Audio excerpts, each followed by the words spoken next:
This is Where We Live on Connecticut Public. I'm Lucy Nalpathanchel. 4th District Congressman Jim Himes, a Democrat, is seeking re-election against Republican challenger Jamie Stevenson. Himes has served in the U.S. House since 2009 after beating longtime Republican Congressman Chris Shays. Himes' opponent, Stevenson, is the town of Darien's former selectman. Both candidates faced off last night at Norwalk Community College, the latest in Connecticut Public's debate series, moderated by Dr. Clyla Brown-Dean, host of Disrupted. Today, Where We Live, we get analysis of the debate and hear about the race in the 4th District. What questions do you have? You can join us too, 888-720-9677. That's 888-720-WNPR, or find us on Facebook and Twitter at Where We Live. Joining us first on Zoom is Brianna Gerchulo, Stanford Advocate reporter covering local government and politics. Brianna, welcome back to the show. Hi, thanks for having me. You were watching the debate last night. Before we get there, I wonder if you can tell us a little bit about the 4th Congressional District and what we know about registered voters. Sure, of course. 4th Congressional District covers a lot of the southwest of the state. It's Fairfield County and a little bit of New Haven County. And it's more than a dozen cities and towns. Actually, I will pull up right now to show you a little bit about the voter breakdown there.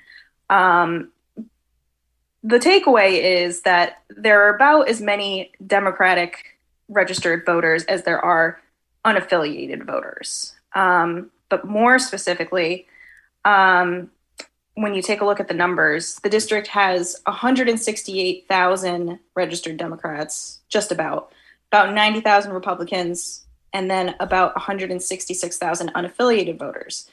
And then there's about 6,000 voters registered with the Independent Party. But the towns are Bridgeport, Darien, Easton, Fairfield, Greenwich, Monroe, New Canaan, Norwalk, Oxford, Reading, Ridgefield, a part of Shelton, Stamford, Trumbull, Weston, Westport, and Wilton. So it's kind of just that line along the Long Island Sound. So interesting makeup when you think about some of the towns and cities and included there. Well, last night when we were watching the debate, I feel like a lot of people who may not have known Jamie Stevenson learned a lot about where she stood on the issues. What were your takeaways? I think so. Jamie Stevenson was the first selectman of Darien for 10 years. She's very well known in Darien. She's popular in Darien. Actually, if you watch the debate, you could hear people, vocally cheering for her at the beginning. And I think those were some of her supporters. I think she actually said, from Darien.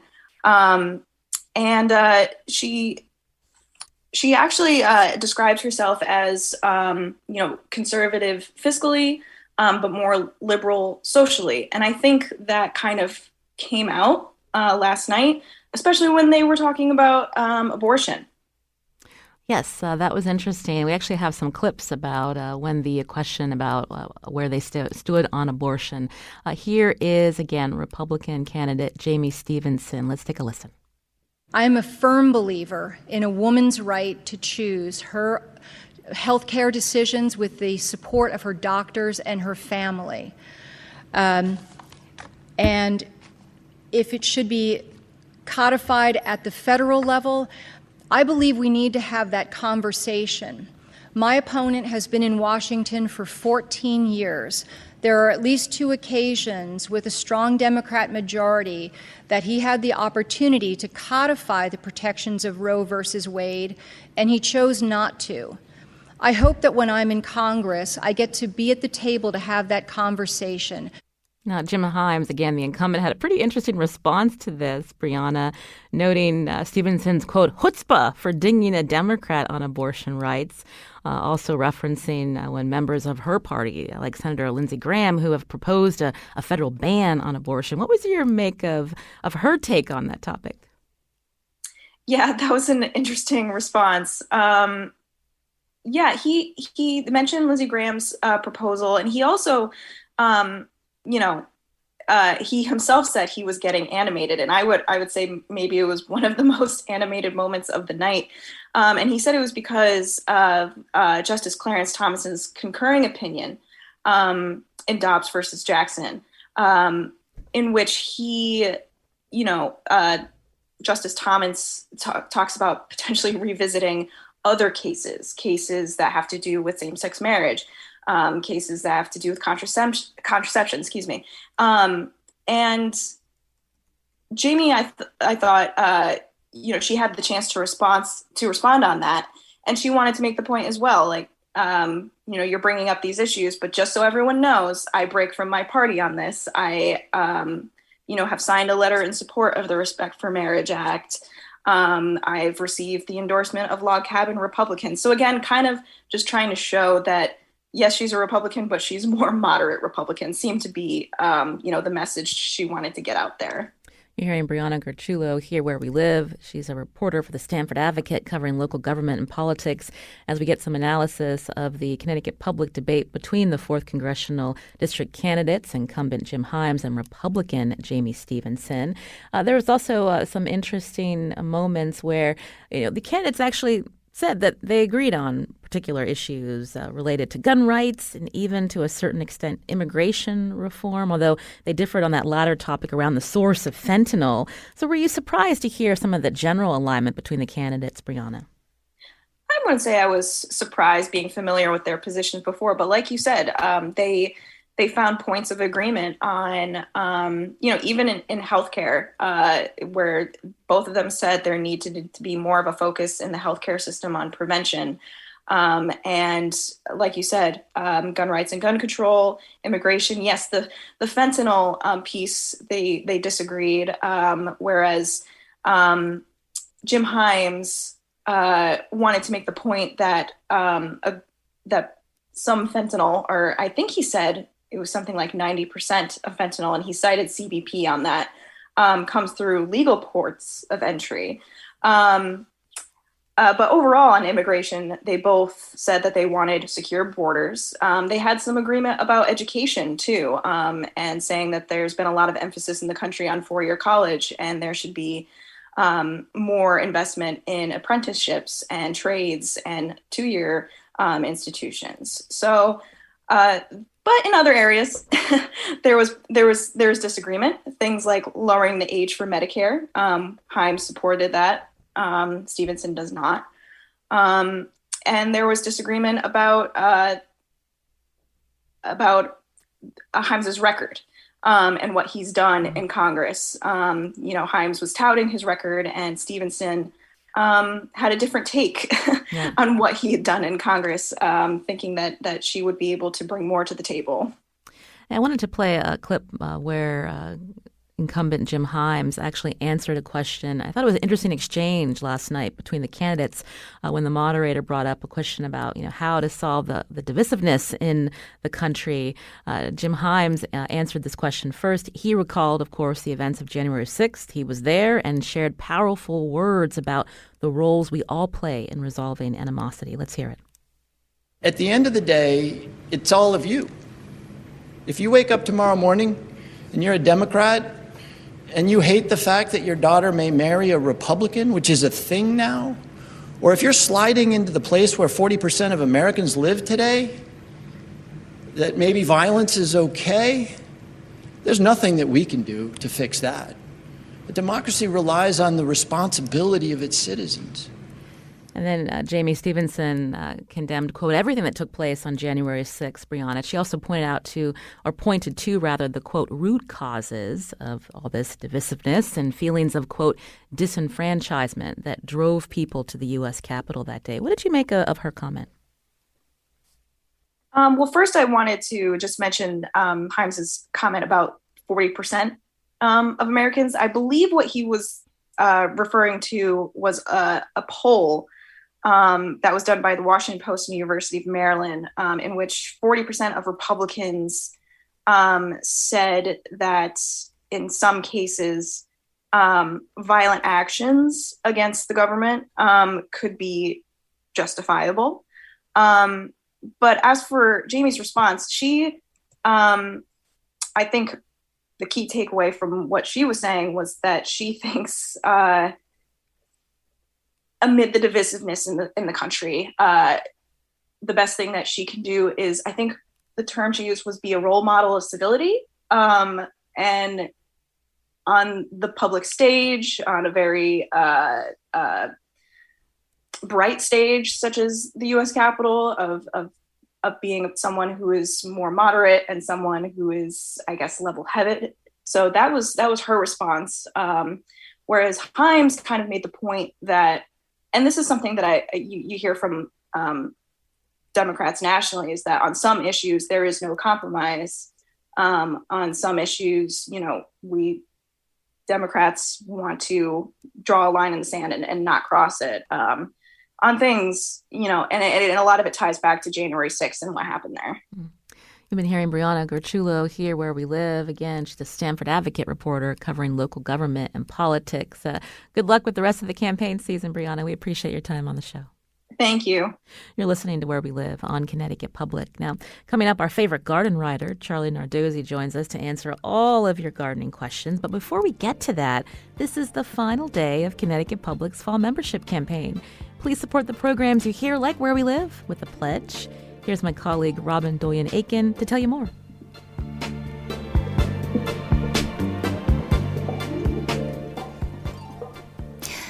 Good morning. I'm Robin Doyen-Aiken, the senior producer of the food show Seasoned.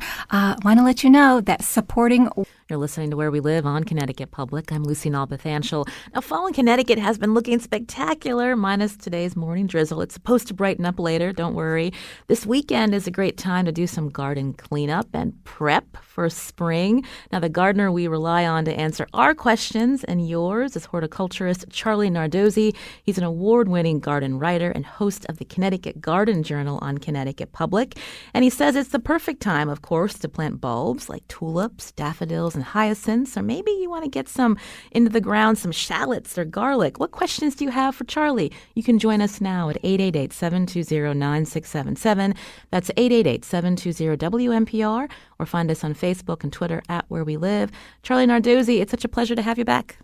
Well, it's always great to be here, Lucy. And you've written many great gardening books. My favorite, The New England Month-by-Month Gardening. And of course, there's the complete guide to no-dig gardening. So you can always get more information about gardening from Charlie by reading his books. So let's start with what we should be planting now, Charlie. We recently had the organizer of the Connecticut Garlic and Harvest Festival that takes place in Bethlehem.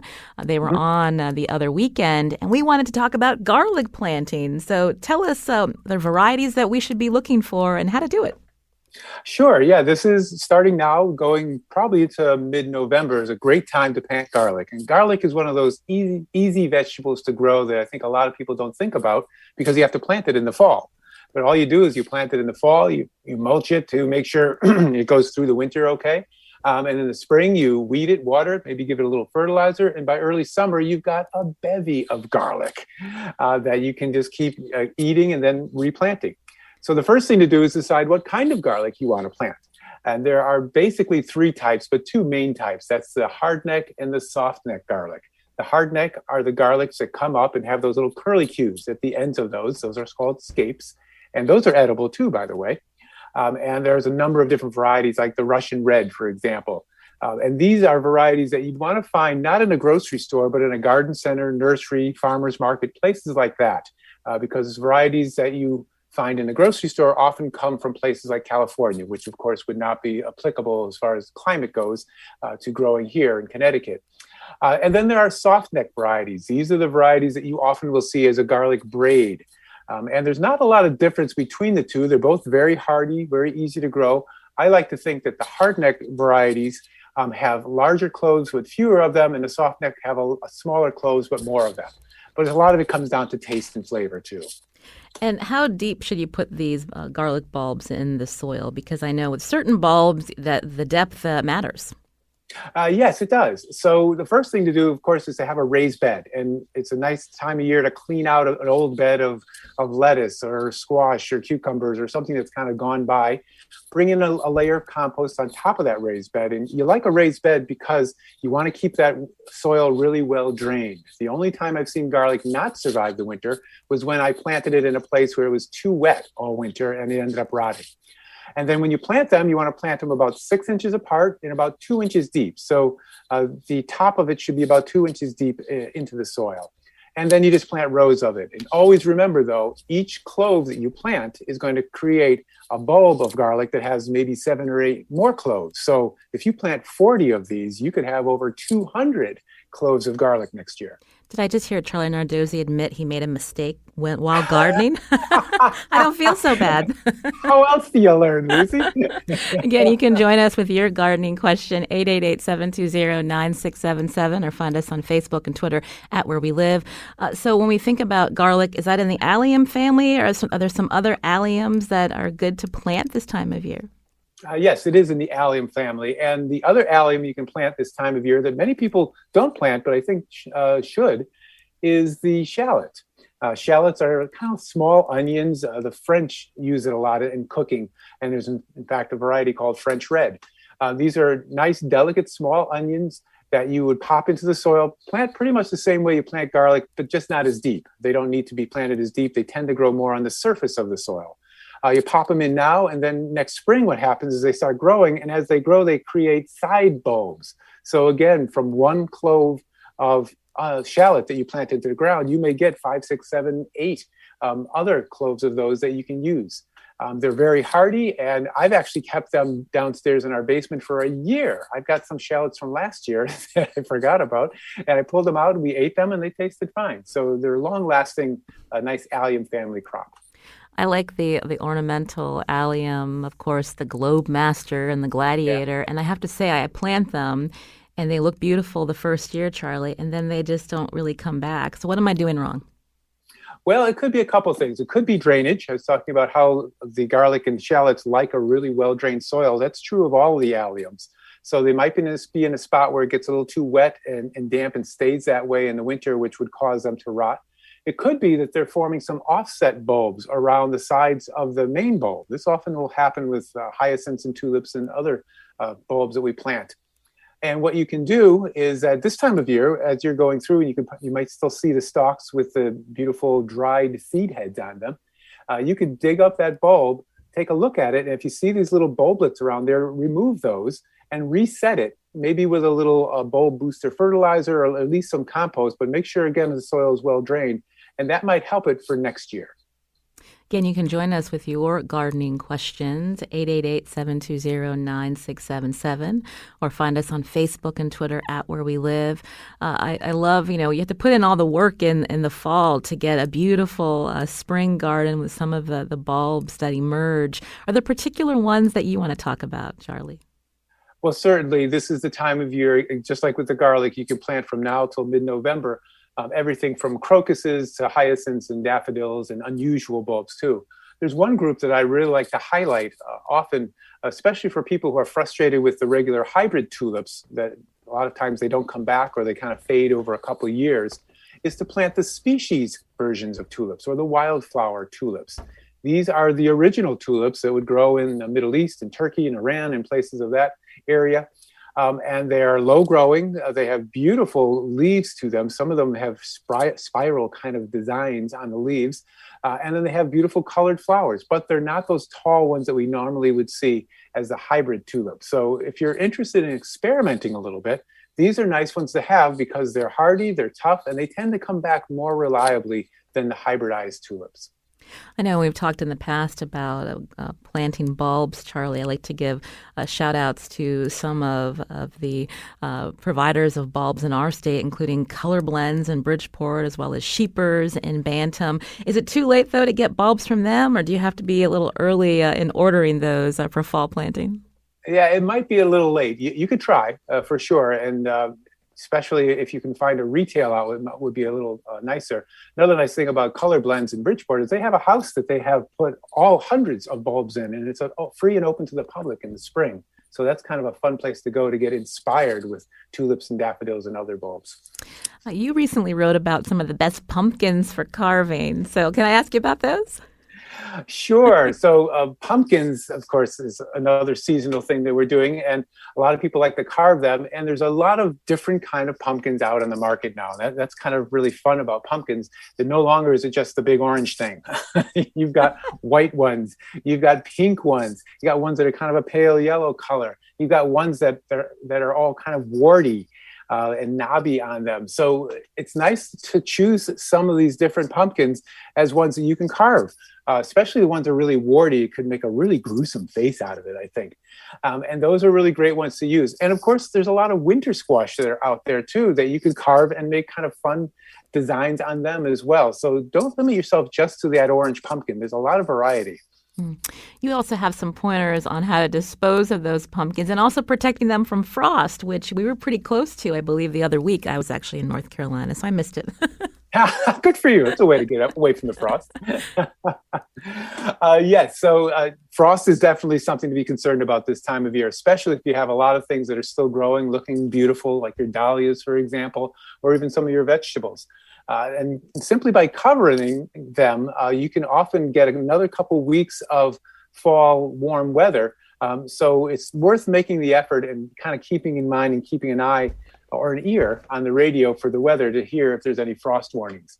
As far as pumpkins go, there's one thing that I've been playing around with for a number of years now, and that's creating what we call a jack-o'-plantern. So instead of a jack-o'-lantern, this is a pumpkin where you hollow it out, you cut the top off, you hollow it out, you put potting soil in, and then you plant it with anything, whatever you might have. It could be fall crops like flowering cabbage or some pansies. I found some scallions, green onions that a garden center was almost ready to throw out. And I grabbed those and I put it in the top. So you can create a kind of a different look on each one of the pumpkins by the different types of plants you grow. So the onions could be kind of a spiky hair look. You can put a calibrachoa or a petunia that has more of a floppy look to it, or something that looks like a cap like the flowering cabbage or flowering kale. It's a fun way to use a pumpkin and have it look decorative. And then at the end of the season, especially if you use some things that are hardy, like the flowering kale and cabbage, or like some succulents, you can bring those indoors and have them as houseplants. That's a great idea. You're hearing Charlie Nardozzi again, Here Where We Live. He's a horticulturist and host of the Connecticut Garden Journal on Connecticut Public. He's here to answer your fall gardening questions. We know you have them. 888-720-9677. That's 888-720-WNPR. Or find us on Facebook and Twitter at Where We Live. You mentioned dahlias, and so it might be good to talk a little bit about, when we think about cleaning up the garden, what you're bringing in and how to store them, Charlie?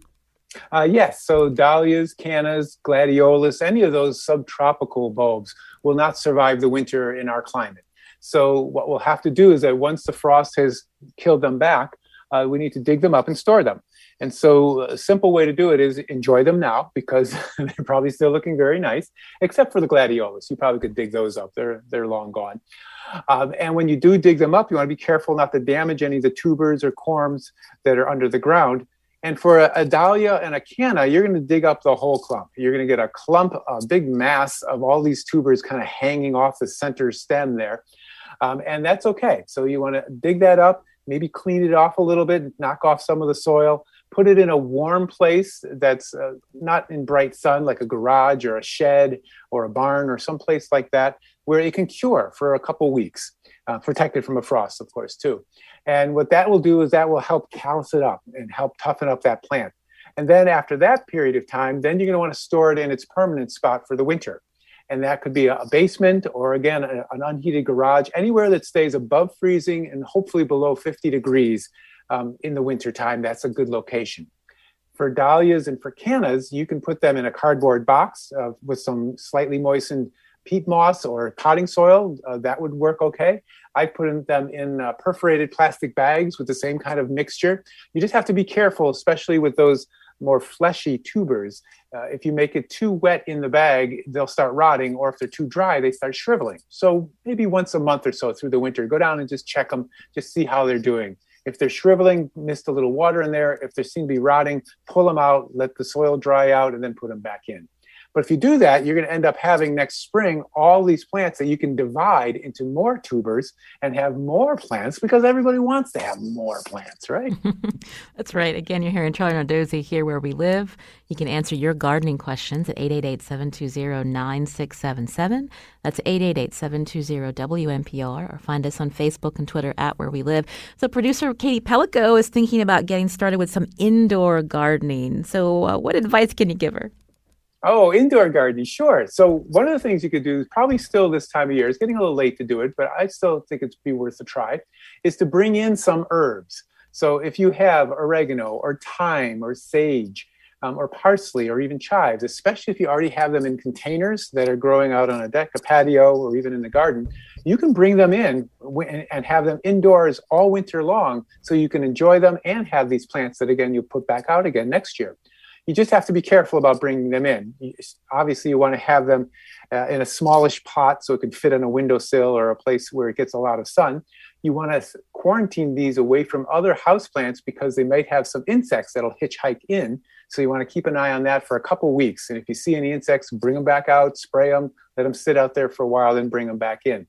But if you do that and put them in a sunny window, then you could have some beautiful herbs that you can cook with through the holidays and even beyond. So that's one thing you could do to have an indoor garden. Another thing, of course, is to get some soil and get some things that germinate quickly that could be really nice greens, almost like microgreens or plants that you're just going to snip when they're very small. So these could be everything from a pea shoot to beet greens to arugula to all these other kinds of plants. You're not trying to grow these to maturity. All you're trying to do is to get them to grow up maybe about 6 inches tall or so. You snip them, and then you can put them in salads and soups, and you can have that fresh taste of greens right in the middle of the winter. And Charlie, we have a question coming in from a caller, Dawn in Norwich. Dawn, go ahead. Hi, I was wondering about the jack-o'-lantern. Do you have to drain, have any drain holes in it? No, actually you don't, because a lot of time, unless we get really heavy rains, maybe at that point it might get a little flooded. But I think if that's been the forecast, you just pull it under a porch or something and it'll be fine. But under normal situations, I haven't seen that be a problem. And eventually, of course, it's going to start rotting and falling apart anyway. So the drain holes really are not essential.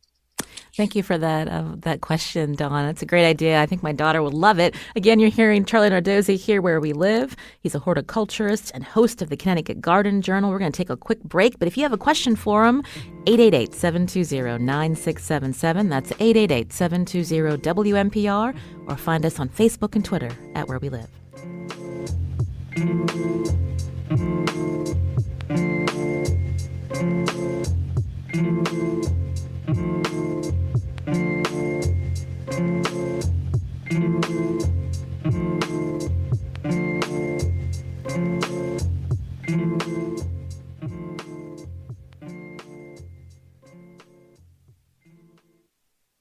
You're listening to Where We Live on Connecticut Public. I'm Lucy Nalpathanchel. We're taking a break from the news and campaign season to talk about gardening with my guest, Charlie Nardozzi, who's host of the Connecticut Garden Journal on Connecticut Public, also author of several gardening books, including New England Month-by-Month Gardening and The Complete Guide to No-Dig Gardening. You can ask Charlie your gardening question at 888-720-9677, or find us on Facebook and Twitter at Where We Live. Greg is calling in from Cornwall. Greg, go ahead. Sure. Good morning. This question has probably been fielded before, but I'm going to ask anyway. As the holidays approach, poinsettia, particularly the ones that are in the house, will turn red with a trick. I don't know what the trick is. I believe it's got to do with, at this time of year, shading the plant, but I'd like to know more about that. So perhaps Charlie can enlighten us. Charlie? Thank you, Greg. Yes, so the trick is darkness, yes, and that's exactly what poinsettias will need, because you're tricking them into thinking that it's further into the winter than it really is. If you did nothing, they would eventually turn red, but it would be more like in April. So what you can do this time of year is take your poinsettia plant, put it in a completely dark spot, like a closet at night, for a good 12 to 14 hours every night. Take it out in the day, put it back in a sunny window, and then at night, put it back in again. It is something you have to do religiously for a good 6 weeks. So hopefully you don't have any plans to travel. But if you are going to be around and be able to do that, that will stimulate those bracts, which aren't really flowers, but are modified leaves, to start turning red. And once they start turning red, then you can just leave it out all season long, and it'll continue to turn red. All right, Greg, thank you for your call. Again, you can join us 888-720-9677 or find us on Facebook and Twitter at Where We Live. I'm always sad during the holidays when I can't have the poinsettia because I have cats. I read somewhere that they're poisonous, Charlie. Is that true? Well, they're not. I wouldn't call them highly toxic. Okay. I think that's kind of been blown out of proportion with poinsettias. They're in the euphorbia family, so they have that white, sticky latex sap to them.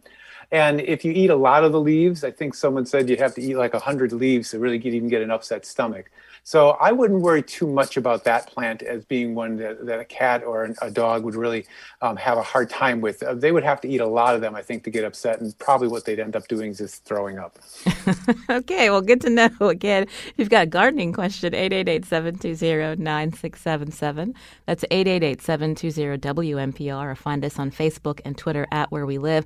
I mentioned the beautiful foliage right now, Charlie, and of course, people are thinking about all the leaves falling on their lawns. But let's talk about the benefits of natural leaf cover when we think about boosting biodiversity. For so long, and it still happens in a lot of neighborhoods, people will go through and whether it be a lawn service or homeowners and try to rake up all the leaves or suck up all the leaves and haul them off to a landfill or to some kind of recycling center. And that's a shame because those leaves are dropping and that is fertilizer for your trees and your shrubs around in your landscape. So the first thing to do is if you just have a few trees and you just have a thin layer of leaves, so the grass is still poking through here and there, the best thing to do is just take your mower, run right over it and shred them all up and leave them on the lawn. Then the earthworms and other soil critters will come up and they'll eat them, and you'll see within a week or two, they'll all be gone. If you have a really thick layer of leaves, then you can't obviously just leave that on the grass because that will kill the grass eventually. So you do need to collect some of those, but you can use them effectively in the landscape. So you can shred them up a little bit. Again, we don't want to have like big oak leaves or maple leaves right around plants, but if you shred them up into little pieces, you can mulch around your perennial flowers with those, mulch around trees and shrubs, cover over vegetable and annual flower beds. You can use them in a variety of ways. And if you have a whole ton of leaves, you can just rake a bunch of them up, stick them in the back corner of your property, maybe put a chicken wire cage around them, and just leave them there. In a year or two, they will decompose down to a material we call leaf mold, which is a great compost fertilizer for your garden. So when you give us these great tips, so it's also avoid the stink eye your neighbor may give you if you just leave the leaves sitting down in the yard, Charlie. Right. They're thinking you're waiting for that windstorm to come through and just blow them all away. Again, you can join us with your gardening questions, 888-720-9677. That's 888-720-WNPR, or find us on Facebook and Twitter at Where We Live. So here in Connecticut, we're dealing with some drought, depending on the region that people are living. And so, of course, farmers, recreational gardeners. So when we think about how there have been these alternates, extremes of drought and flooding in our state, Charlie, what are your tips to even improving your lawn's resiliency? Yeah, so for lawns, it all starts with the soil. And if we have a really healthy, well-drained soil underneath that lawn, then if it's a drought or if it's a flood, the lawn is going to be able to bounce back much quicker. And so the way to do that, and it's something you can do right now, is to top dress your lawn with compost. Put down about a 1/4-inch layer of compost. So enough so that you have the compost on the grass, but the grass is kind of still poking through it. Just spread that over the lawn area. If you have a big lawn, maybe you do it in sections. Every year you do one section and another section. What that'll do is that'll slowly work its way down and it'll create a rich, thick environment underneath the lawn where the roots are for all the soil microbes that are there. And that's going to create a thicker, lusher, a healthier lawn. And so when that happens, the lawn is going to be more resilient to weed invasions. I know I get a lot of questions about creeping Charlie and Juga and all these other weeds that'll come in, but also from drought and from flooding stress. Another thing you could do this time of year is if your lawn is mostly just lawn grass, is to overseed it with some white clover. So white clover is a great thing to have in a lawn because it's a legume. But once it gets established, it'll start fixing nitrogen to feed the lawn so you don't have to fertilize as much. And the other thing about it is you'll notice in a lawn, especially during a drought, the lawn might brown out, but the clover doesn't brown out. It has a thicker, more extensive root system, so it helps keep your lawn green throughout those dry conditions. So Mary's calling in. Mary, what's your question for Charlie Nardozzi? I'm just curious. I have a lot of hosta in my yard. They've gotten huge, and I'm trying to control and not have as many and not as large, but trying to dig them out is really challenging. So I guess I'm asking, how do I take out some of these hosta, and can I divide them? Charlie?